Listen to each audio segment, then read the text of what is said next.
Welcome to the Breakdown. Somewhere in between the amazing and awful is where the extraordinary happens. Join us as we talk to people who have pushed beyond the mundane, routine, and sometimes brutal existence of being human to excel and thrive and do mind-blowing things with their life. Talking about road rage. Okay. My husband was very sick. This is when he had the issues with his aneurysm, right? Okay. And he lived in an ICU for 3 months and was in a coma. It was a very, very hard time. My youngest was 1. My other kids were 5, 8, and 10. So it was a very, very hard time for both of us. And I was living in the ICU basically with him. I'd come home, take care of the kids, and go back again. And I did this for months. And we had, childcare lined up. I was juggling. People were great. They were bringing meals. I was not eating. I drank. I stayed hydrated, and I always had like a granola bar in my bag. That's all. But everybody was taken care of, except me, right? So my mother-in-law one day said, Megan, would you like a Valium? And I'm like, no, no, no, no, I don't take that stuff. And she looked at me and she goes, you might consider starting. And I was like, well, okay, all right. Anyway, so I just went along with my day. And I had stopped at Starbucks on the way to the hospital. And so I got my coffee. I'm driving away. And I think I turned right on a red that you're not supposed to do that. It says no right on red. And there was a man and a woman crossing, and I almost hit them because I was at fault. I didn't like almost hit them, but it was enough for me to slam on my brakes, and they noticed, um and they kind of looked at me like, what the heck? They didn't really do much. I went bonkers. I'm talking like road rage bonkers. And I started yelling. I'm totally not. The slew of curse words, and I went nuts. And the woman started to come around to my side of my window that I was yelling out of because she was ready to fight me. And her husband, or I'm assuming husband, they just look like a married couple, but what do I know? This man that was with her gently grabbed her arm and looked at her and went, stop. And the way he looked at me, and then she turned and looked at me in the same way. And I realized how crazy I actually was. Like I was dangerous. And I became that person. And I realized like how unhinged I really was because all of this stuff was going on. Like, I had a husband who was living in an ICU. He had had 6 brain surgeries. We're arranging childcare. I haven't eaten in months. And I thought to myself, oh my God, I'm really messed up. Really messed up. And I called my doctor shortly thereafter and talked to him about medications to support me through this. And I didn't have time for therapy. I couldn't have done that at the time. But my mother-in-law was right. And, I eventually followed up with her and said, hey, I had a conversation with my doctor. You were right. And she looked at me. She goes, yeah. She goes, I was just worried you were going to kill somebody. She didn't even know. She didn't even know about the Starbucks incident. uh, But so when people now do all things with kindness, fucker. When you're in a car with me, I'm not going to tell you that I don't yell at other drivers. And I'm not yelling out the window, but I'm in my car saying things, right? But when somebody's driving in front of me and they're going slow or they do something stupid, like, cut me off whatever. I try to remember that moment when I went ballistic on that man and woman when it was my fault and I almost hit them and go, you know what? Maybe they have a loved one in the hospital. Maybe they just lost a child. maybe they lost their job today.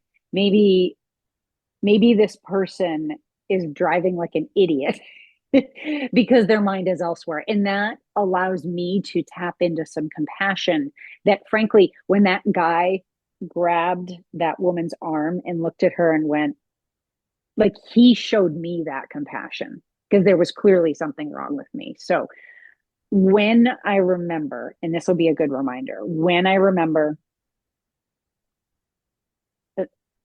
when I remember that level of compassion that was demonstrated to me when I was completely unhinged, I try, try to remember that and show it to other people. Yeah, that's a great story. Except for the part where you told your mother-in-law she was right. You should never let your mother-in-law. No, I have a nice mother-in-law. I gotta say, I'm fortunate to have good in-laws. Um, but yeah, no, she was dead right.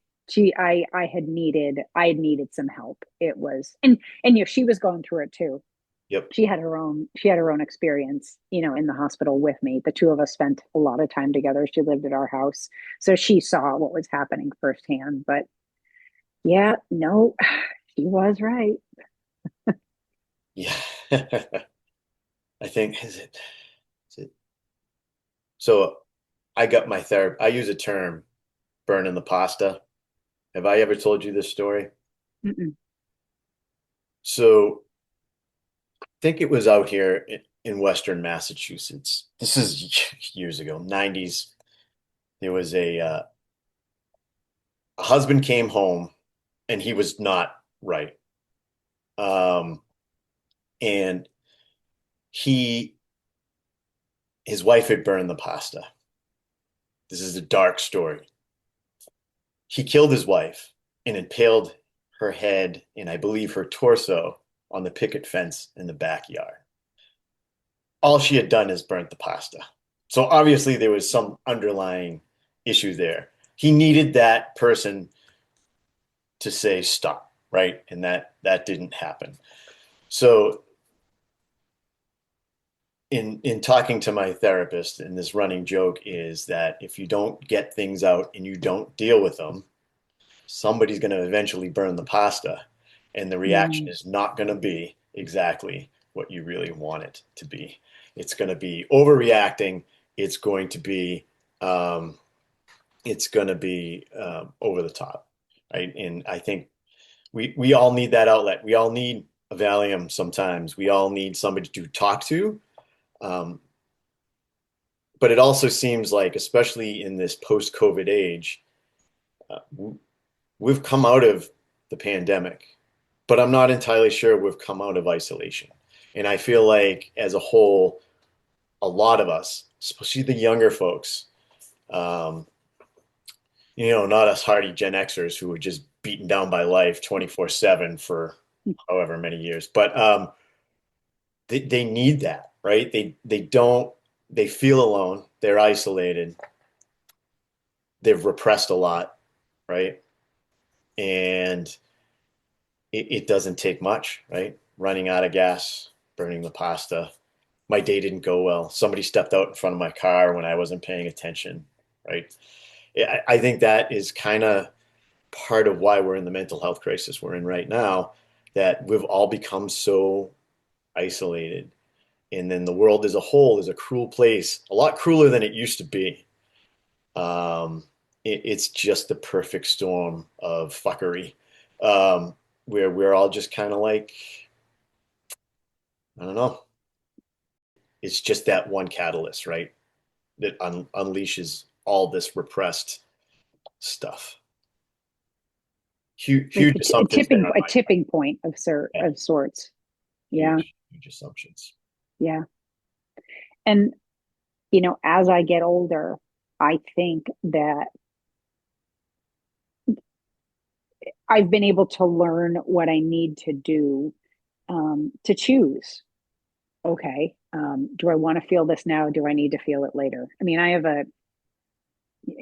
a career where I see tough stuff a lot, and I compartmentalize like a beast. However, I compartmentalize in the situation to get my job done.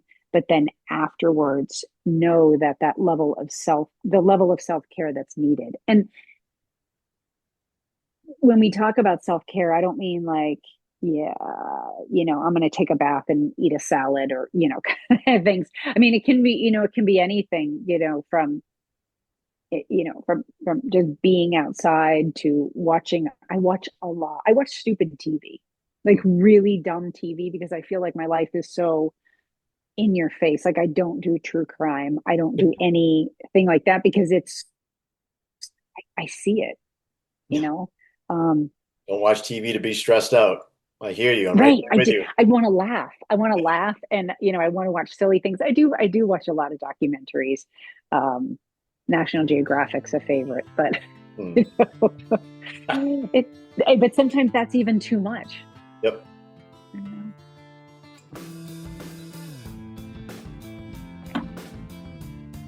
Thanks for joining us on podcast number 2. We really need your support to allow this podcast to be successful. Here's what we need. First, subscribe to this podcast. However you listen, subscribe. Also, if you're so inclined, leave us a 5-star review. It does wonders for us. And last but not least, if you're on social media, please like and follow us. We are on YouTube, Instagram, TikTok, and Facebook.